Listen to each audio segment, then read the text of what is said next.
شیخ صدوق نے لکھا، معصوم سے پوچھا گیا مولا یہ اللہ کا ترجمہ کیا ہے؟ مجالس کا موضوع اور بنیاد میں نے اللہ کے قرآن سے ایک سورہ رکھی ہے جس کا نام ہے سورہ اعلیٰ۔ اس سورت میں علی کا راز ہے جو راز آپ کے سامنے میں پڑھنا چاہوں۔ عشرہ محرم، اس عشرہ رمضان کا موضوع چونکہ ولاء عزا اور حرمت سادات ہے، لہذا دو مجلسیں ولایت پہ، دو عزاداری پہ اور ایک عزت سادات پہ پڑھنا چاہوں۔ سب سے پہلے قرآن میں بہت سے ایسے راز ہیں جن سے ابھی تک خود قرآن نے پردہ نہیں اٹھایا۔ میں اکثر یہ لفظ اپنے قدردانوں کے سامنے ہمیشہ پڑھتا ہوں کہ قرآن جب قاری کے ہاتھوں میں کھلتا ہے تو قرآن قاری کا چہرہ دیکھتا ہے، جتنی معرفت ہوتی ہے اتنے معنی اگلتا ہے، اور قرآن اپنی حقیقت کو بے معرفت سے چھپا لیتا ہے۔ جب قرآن اپنا عرفان چھپاتا ہے تو پھر قرآن کا ترجمہ گرامر کے لحاظ سے ہوتا ہے، عرفان کے لحاظ سے نہیں ہوتا۔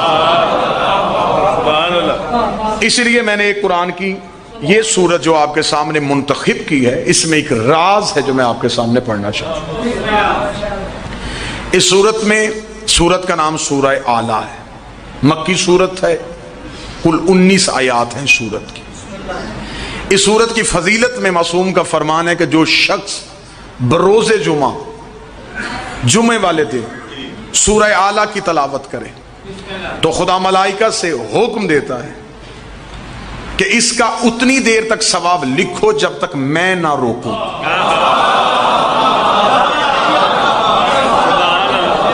اس کا ثواب اتنی دیر تک تحریر کرتے رہنا جب تک میں خدا خود نہ روکوں۔ اور معصوم فرماتے کہ جب اگلی جمعہ پھر وہ سورہ اعلیٰ کی تلاوت کرتا ہے تو ملائکہ کہتے پروردگار اب کیا حکم ہے؟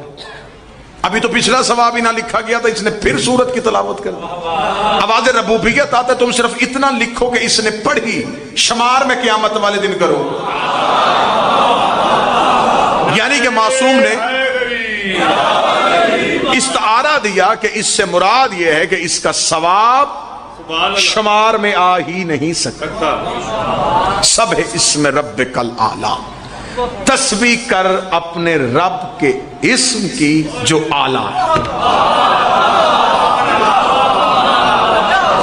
عزت والے چہرے، معرفت والے چہرے، تسبیح کر اپنے رب کے اس اسم کی جو اعلیٰ ہے۔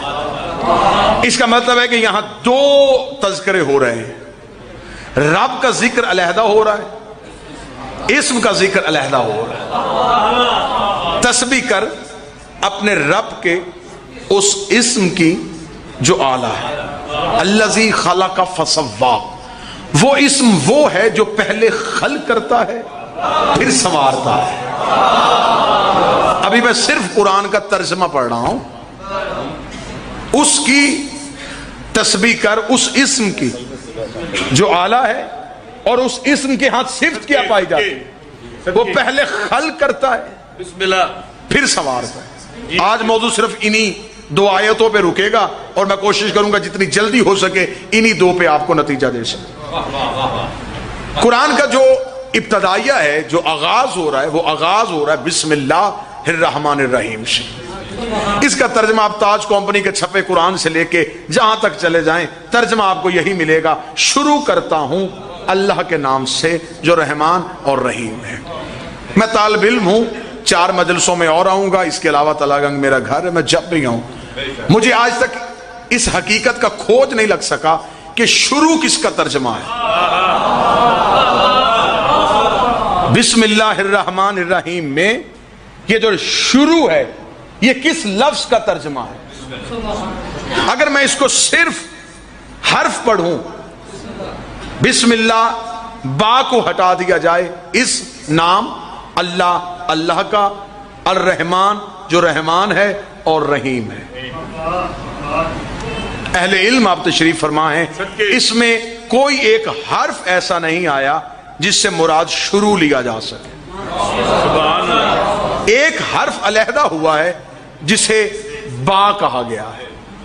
وہ عربی زبان والے کہتے وہ با استعانت کی ہوتی ہے، مدد کی ہوتی ہے.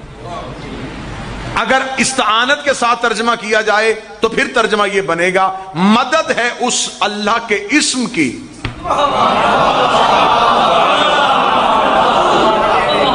اور یہ اہل علم سے میں داد لینا چاہوں گا کہ جتنے بھی حروف وجود میں پائے ہر حرف نقطے سے ظاہر ہوا. کوئی بھی حرف اپنی ذاتی وجود نہیں رکھتا.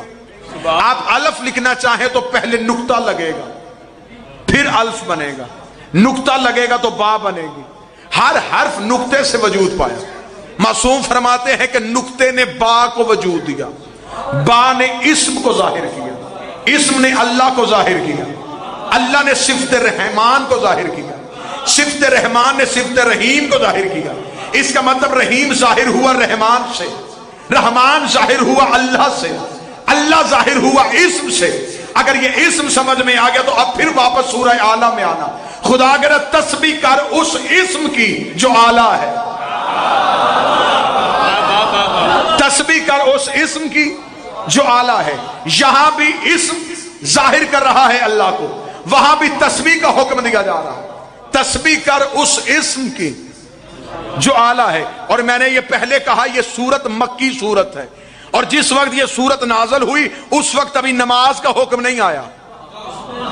یہ بات ذہن میں رکھیے گا کہ جس وقت یہ سورت نازل ہوئی ہے اس وقت نماز کا حکم نہیں آیا. خدا کہہ رہا ہے کہ تسبیح کر اپنے رب کے اس اسم کی جو اعلیٰ ہے. خدا نے اسم نہیں بتایا کہ وہ اسم کون ہے، خدا نے آگے اس اسم کی صفت بتا دی ہے. الذی خلق وسوی، جو پہلے خلق کرتا ہے پھر اسے سنوارتا ہے. اب آؤ قرآن سے پوچھتے ہیں کہ اللہ کا قرآن تو بتا کہ وہ اللہ کا کون سا راز ہے جو پہلے خلق کرتا ہے اور پھر سنوارتا ہے. ہمیں قرآن میں اس کی نشاندہی مل گئی جب خدا نے کہا بسم اللہ الرحمن الرحیم فَإِذَا سَوَيْتُ وَنَفَخْتُ فِيهِ مِن رُوحِي، جب میں آدم کو بناؤں اور سواروں، جب میں آدم کو بناؤں اور سواروں. اس کا مطلب ہے کہ خدا کہہ رہا ہے کہ آدم کو بنایا بھی گیا ہے، آدم کو سوارا بھی گیا ہے. اور یہاں سورہ اعلیٰ میں کہہ رہا ہے کہ تسبیح پڑھ اس اسم کی جو پہلے بناتا ہے پھر سوارتا ہے، پہلے بناتا ہے پھر سوارتا ہے. خدا نے اگلی جگہ قرآن میں کہا یا ابلیسو ما منعک ان تسجد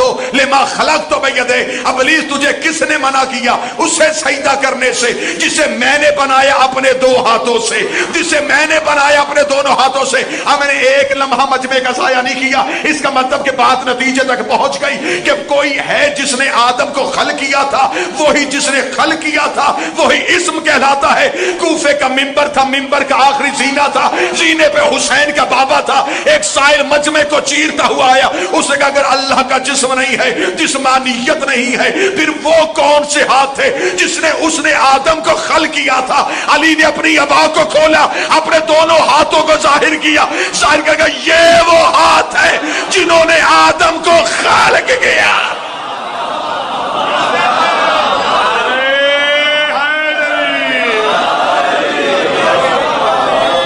یہ ہے وہ ہاتھ.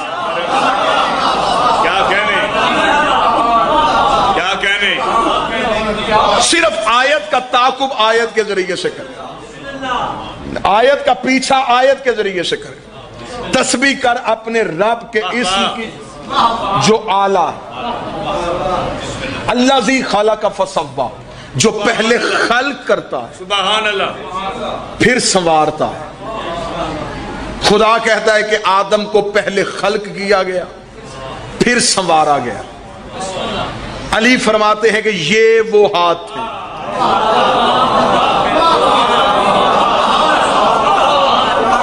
جنہوں نے بنایا.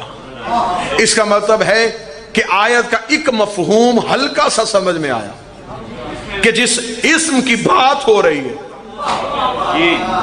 اسم کہتے ہیں نام کو، اس وجود کا مظہر ہوتا ہے. بات تھوڑی مشکل ہوگی، تمہید میں ساتھ دیجئے گا. اب میرے لیے انتہائی دقیق مرحلہ ہے کہ میں نے 30-35 منٹ گفتگو بھی کرنی ہے اور اس میں موضوع کی تمہید بھی رکھنی ہے جو اگلی 4 مجلسوں میں جاری کریں. سبحان اللہ. اس ہمیشہ وجود کا مظہر ہوتا ہے. اسم کے بغیر وجود پہچانا نہیں جاتا. بے شک. باہر کوئی امام بارگاہ کے باہر کھڑا تھا، کسی نے کہا مجلس کون پڑھ رہا ہے؟ کس نے کہا ایک شخص پڑھ رہا ہے, شخص نے میری پہچان نہیں کروائی. جی بات سمجھ میں آئے تو سرکار بولی. دوسرے کا نہیں, میں بتاتا ہوں تھوڑی وضاحت کر کے. ایک مرد پڑھ رہا ہے, جی بات پھر واضح نہیں. ایک انسان پڑھ رہا ہے, بات پھر بھی واضح نہیں. وہ جو پڑھ رہا ہے اس کی دو آنکھیں ہیں, دو اس کے ہاتھ ہے, بات پھر واضح نہیں. کسی نے کہا کہ یہ آصف الوی پڑھ رہا ہے, جی ادھر آصف کہا, ادھر فوراً سننے والے کو سمجھ میں آ گیا کہ کون پڑھ رہا ہے. اس کا مطلب ہے کہ اس سے پہلے جو کچھ کہا جاتا رہا وہ اسم نہیں تھا جس سے میں پہچانا نہیں جا سکا. پہچانا تب گیا جب میرا اسم لیا گیا. اس لیے خدا کہتا ہے کہ میں دنیا کی سمجھ میں آتا ہی نہ اگر میرا اسم ظاہر نہ ہوتا.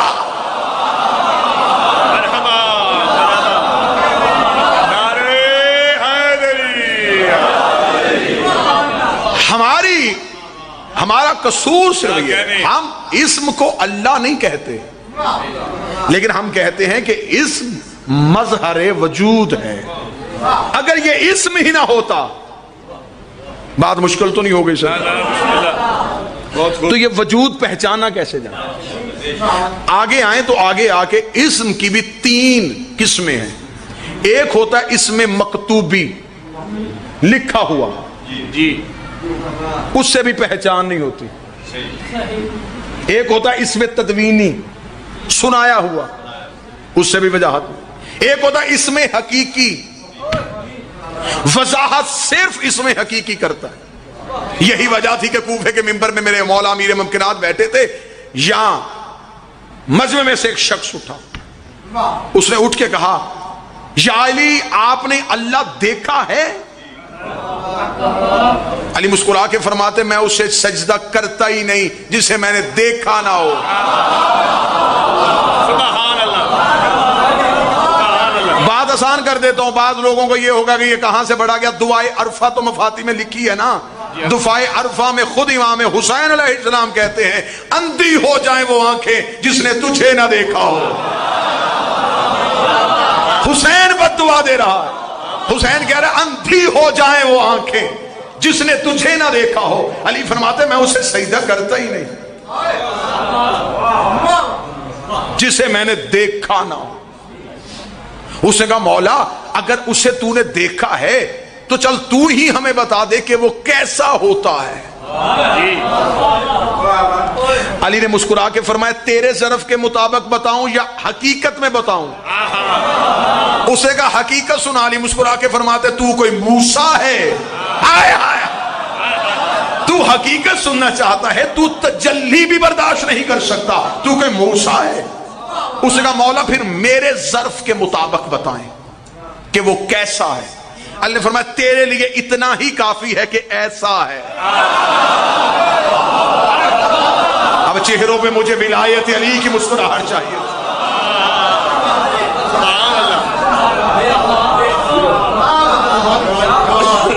اور التوحید شیخ صدوق کی مشہور ترین مذہب شیعہ کی کتاب, اس میں صادق بادشاہ سے ایک شخص نے پوچھا مولا توحید کسے کہتے ہیں؟ مولا نے فرمایا کس کی, تیری یا میری؟ اس نے کہا مولا اللہ تو ایک ہے. فرمایا ہر کسی کا خدا اس کے ذہن کے مطابق ہوتا ہے. ہر کسی نے اپنے ذہن میں اپنے خدا کا ایک سکیچ بنایا ہوا ہے, وہ اپنے تصور کو خدا سمجھتا ہے. فرمایا جسے تم خدا سمجھتے ہو ہم 14 اسے نہیں سمجھتے. تمہارے نزدیک بیٹا دینے والا خدا, رزق دینے والا خدا, بارشیں برسانے والا خدا, سبزہ اگانے والا خدا, زندہ کرنے والا خدا, موت دینے والا خدا. فرمایا ہمارے ہاں یہ نہیں. اس کا مولا آپ کے ہاں کیا ہے؟ فرمایا ہمیں وجود دینے والا خدا.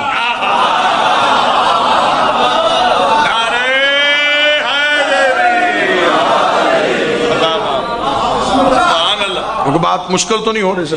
تسبیح کر, سرکار حق ادا ہو رہا, تسبیح کر اپنے رب کے اسم. سبحان اللہ. اس کا مطلب کہ کوئی رب کا اسم ہے جو اسم اعلیٰ ہے. مولوی کہتا ہے کہ اللہ کے 99 نام ہیں, 1000 تو جوشن غبیر میں ہے. 1000 نام تو خود جوشن امیر ممکنات جوشن کبیر میں بابا بے شک جی اللہ کے نام اسم بہت سے ہیں، لیکن کچھ اسم دیکھیں، ایک ہوتا ہے اسم، ایک ہوتا ہے اسم اعظم، ایک ہوتا ہے اسم اعظم الاعظم، ایک ہوتا ہے اسم اعظم الاعظم الاعظم۔ میں دلیل دیتا ہوں، پھر میں دعائے عرفہ کا حوالہ دوں گا۔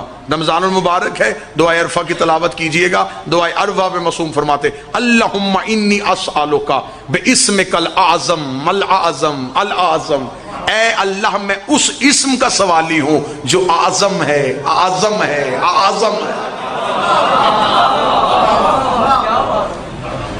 جناب سلمان نے ایک دن کوفے کے باہر بیٹھ کے ایک معجزہ دکھایا تھا، جب جناب سلمان نے کہا واللیل ادبر والنہار اقبل، رات آگے آ جا دن پیچھے ہو جا، جی رات آگے آ دن پیچھے ہو۔ جناب ابو ذر نے دیکھا کہ سلمان کی انگلی کے اشارے کے ساتھ سورج طلوع ہو رہا ہے۔ ابو ذر نے قدموں میں بیٹھ کے کہا سلمان یہ کون سا انوکھا کھیل کھیل رہا؟ سلمان نے کہا کھیل کوئی نہیں کھول رہا، آج صبح قرآن پڑھ رہا تھا، اللہ قرآن میں کہتا پاک ہے وہ ذات جو رات سے دن نکالتی ہے، دیکھ رہا تھا کیسے نکالتی ہے۔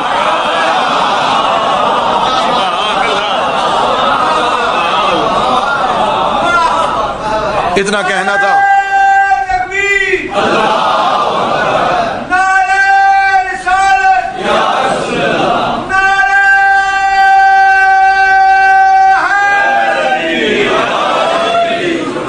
دیکھ رہا تھا کیسے نکالتی۔ جناب ابو ذر دوڑے ہوئے مولا کے پاس ہے، مولا باغ میں بیٹھے تھے، مولا کے قدموں میں ابو ذر بیٹھ کے لگا مولا یہ سلمان کیا کر رہا ہے؟ یہ سلمان کے پاس کون سا اسم اعظم ہے؟ جملہ سننا جنہیں ولایت علی میں جھومنا ہے۔ جب ابو ذر نے کہا مولا سلمان کے پاس کون سا اسم اعظم ہے؟ علی زیر اللہ مسکرا کے فرمایا ابو ذر تجھے نہیں پتا، سلمان کو ہماری محبت نے اسم اعظم کر دیا۔ سلمان کے پاس اسم اعظم نہیں، ہماری محبت نے اسے خود اسم اعظم کر دیا۔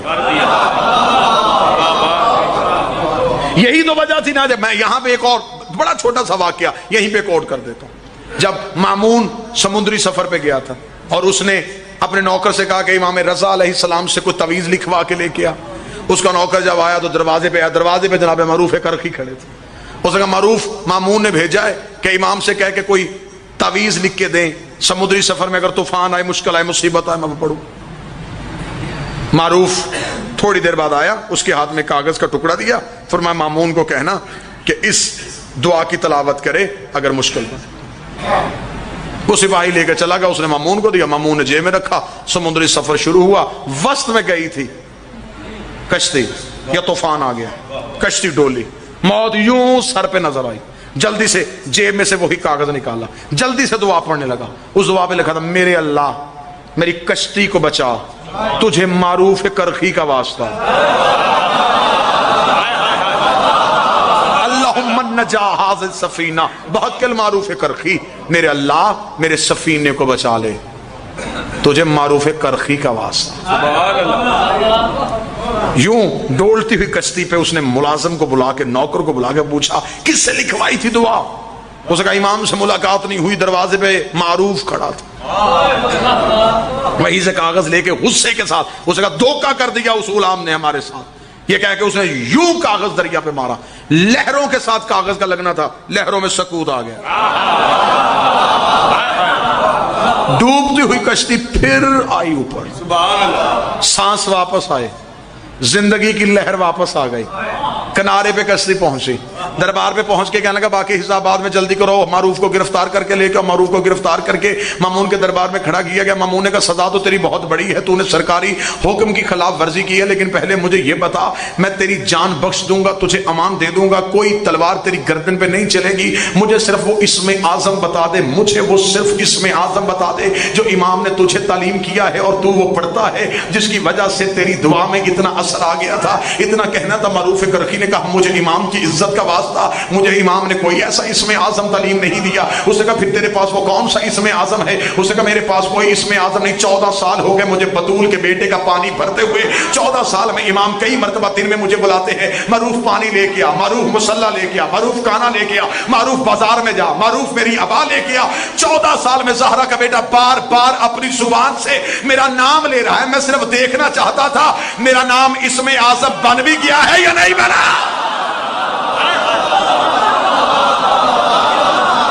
ان کی زبان سے نکل گیا. تو جن کے نوکروں کا نام اسم اعظم ہو. یہاں پھر آج کی اس تقریر کا پہلا قیمتی نقطہ بے شک سمجھیے گا, لیکن یہ سمجھیے گا یہ 14 اسم اعظم نہیں, اسمائے حسنہ ہے. اکثر لکھا جاتا ہے علی کا نام وہ اسم اعظم ہے, کمبر اسم اعظم ہے, سلمان اسم اعظم ہے. 14 اسم اعظم نہیں, اسمائے حسنہ ہے. یہی وہ اسم تھے جنہیں پڑھ کے آدم کی توبہ قبول ہوئی تھی.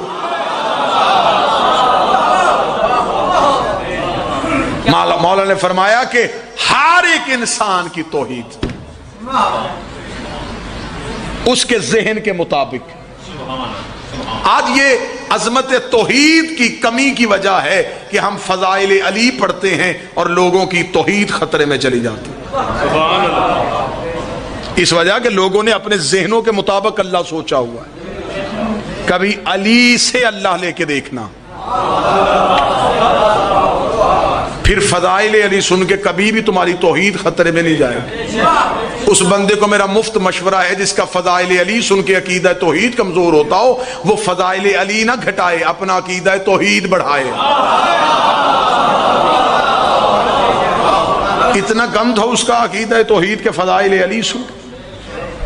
تسبیح کر اپنے رب کے اس اسم کی جو اعلیٰ ہے.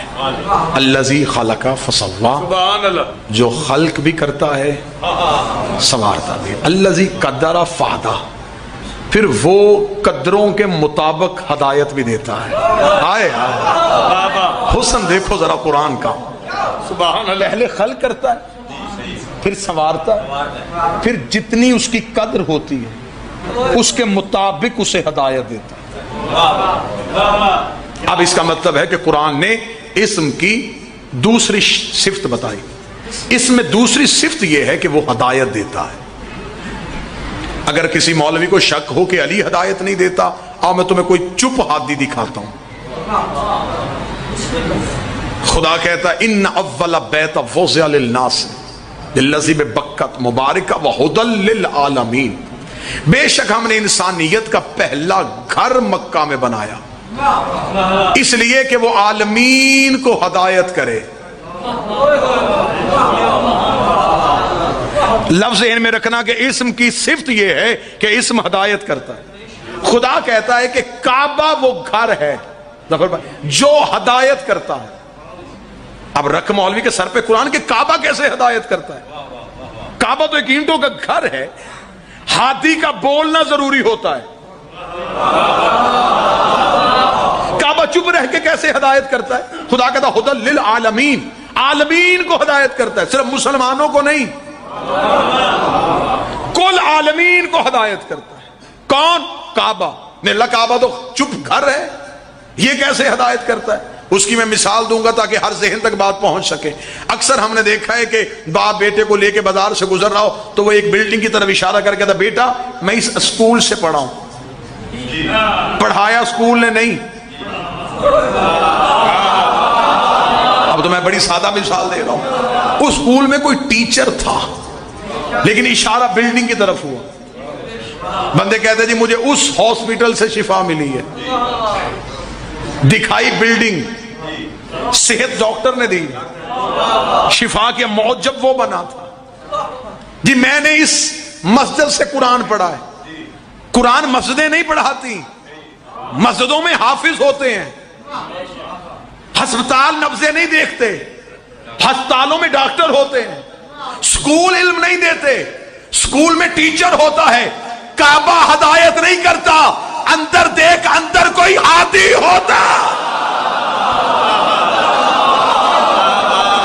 کوئی ہادی ہے جس کی وجہ سے کعبہ ہدایت کی وجہ بنا. یہی وجہ ہے کہ پہلا بھی کعبے میں آیا، آخری بھی کعبے میں آئے گا. پہلا ہادی بھی کعبے میں، دوسرا بھی کعبے میں. نازل ہوئے، اسم پیدا نہیں ہوتا، اسم وجود کا مظہر ہوتا ہے. جیسے وجود ہے ویسے مظہر ہے. یہیں پہ بس آج کی گفتگو یہیں پہ رکے گی، اور انشاءاللہ اس سے اگلی آیات اور پھر ولایت کا ایک خوبصورت جام کل والی گفتگو میں آپ کے سامنے آ جائے گا. اس ہمیشہ وجود کو ظاہر کرتا ہے. سبحان اللہ. اس لیے خدا نے قرآن میں کہا لیسا کمثلہ شیء، میری مثل کوئی نہیں، وکمثلہ نوری، لیکن میری نور کی مثل ہے. خدا نے کہا کہ میری مثل کوئی نہیں، مثل ہے. مثل اور مثل لکھنے میں ایک جیسے ہیں، فرق ہے زیر اور زبر کا، لیکن معنی میں اتنا فرق ہے. مثلا میں پھر آسان کرتا ہوں، پھر آسان مثال دیتا ہوں. کوئی میری طرح تقریر کرے وہ میری مثل ہے، مثل نہیں. میرا بیٹا مجھ جیسا پڑھے وہ میری مثل ہے، مثل نہیں. مثل کیا ہے؟ میں آئینے کے سامنے کھڑا ہو جاؤں، یہ جو اندر نظر آ رہا ہے یہ مثل نہیں، یہ مثل ہے. یہ میں بھی نہیں، جدا بھی نہیں.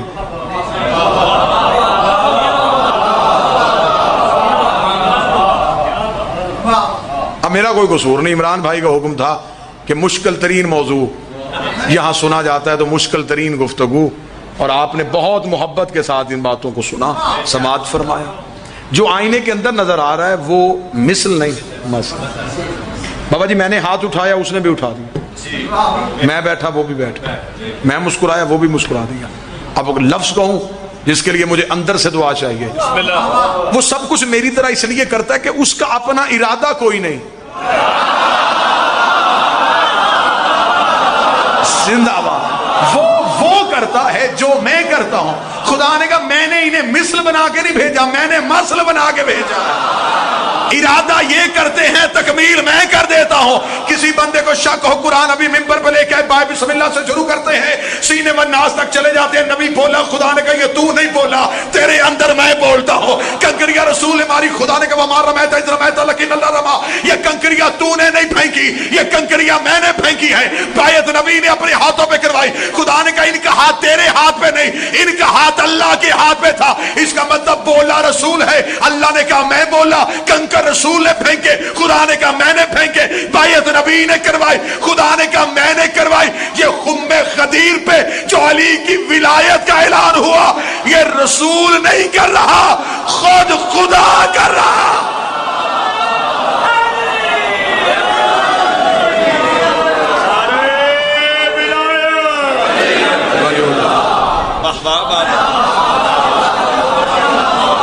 یہ جو اندر ہے یہ مسل، کیونکہ اس کا اپنا ارادہ کوئی. خدا کے ہاں کیفیت کوئی نہیں، ان کے ہاں ارادہ کوئی نہیں. وہ اٹھے بیٹھے وہ خدا نہیں رہتا، کیوں؟ اس کے ہاں کیفیت نہیں، وہ کیفیتوں میں آتا ہی نہیں. سونا جاگنا کیفیت ہے، اٹھنا بیٹھنا کیفیت ہے.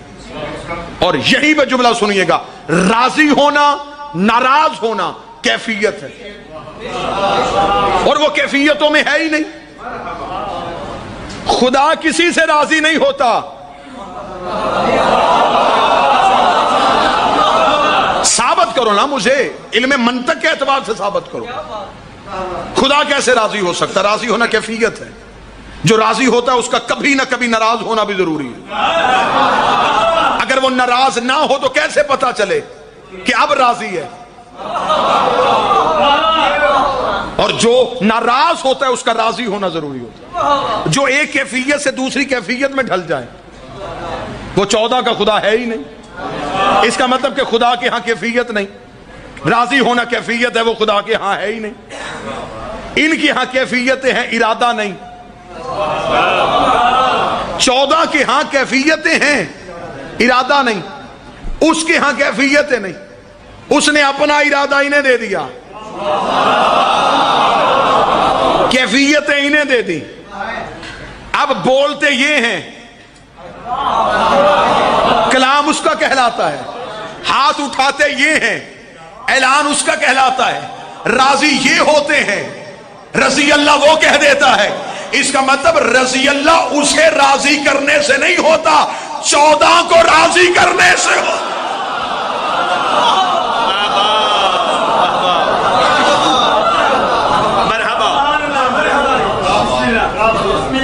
اور التوحید ہی میں شیخ صدوق نے لکھا، معصوم سے پوچھا گیا مولا یہ اللہ کا ترجمہ کیا ہے؟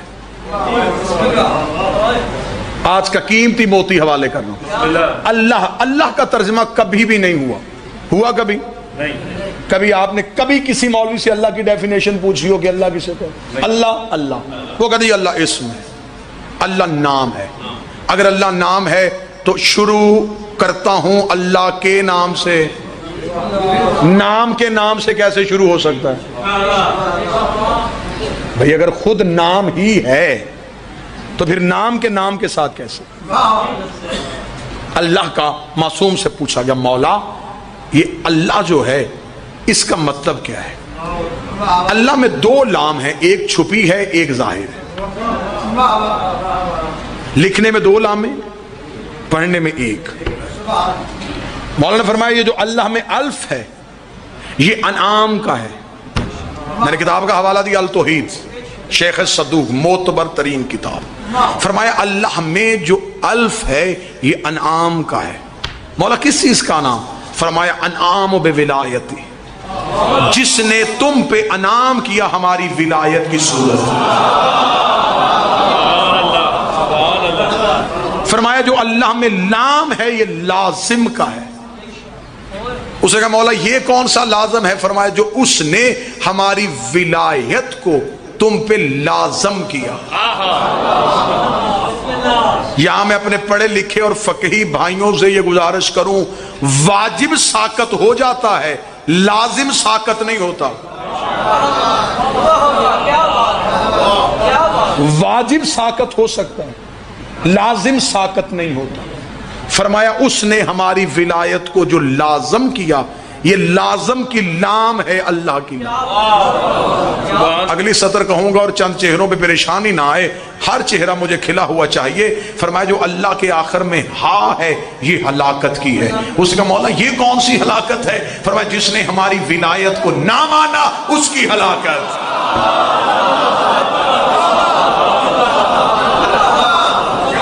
اب جب لفظ اللہ ہی میں ولایت چھپی ہے تو پھر اب اللہ کو عبادت سے کیسے نکالیں؟ بھئی اب اللہ کو عبادت سے کیسے نکالیں؟ یہی وجہ ہے کہ اس وقت تک نماز قبول نہیں ہوتی جب تک نماز میں بسم اللہ الرحمن الرحیم کی تلاوت۔ ابتدائیہ بھی ولایت سے ہے، اختتامیہ بھی ولایت ہے۔ ولایت اس اللہ کا اختیار ہے جو اس نے اپنی مرضی سے اپنے اسم کی صورت میں ظاہر کیا۔ انشاءاللہ کل والی گفتگو میں موضوع بھی مکمل ہوگا، صورت بھی آپ وقت کیا ہے؟ وقت محدود ہے۔ کل والی گفتگو میں انشاءاللہ آپ کے سامنے اس کی اگلی وضاحت ہو جائے گی کہ وہ خدا اس اسم سے کیا چاہتا ہے۔ اب انتہائی مختصر لمحات میں روزے دار بیٹھے ہوئے ہیں اور افطار سے پہلے اس مجلس کو تمام بھی ہونا ہے تاکہ آپ گھروں میں جا کے افطار کر سکیں۔ قسمت ہے جو وطن پہ تم عید کا چاند دیکھو۔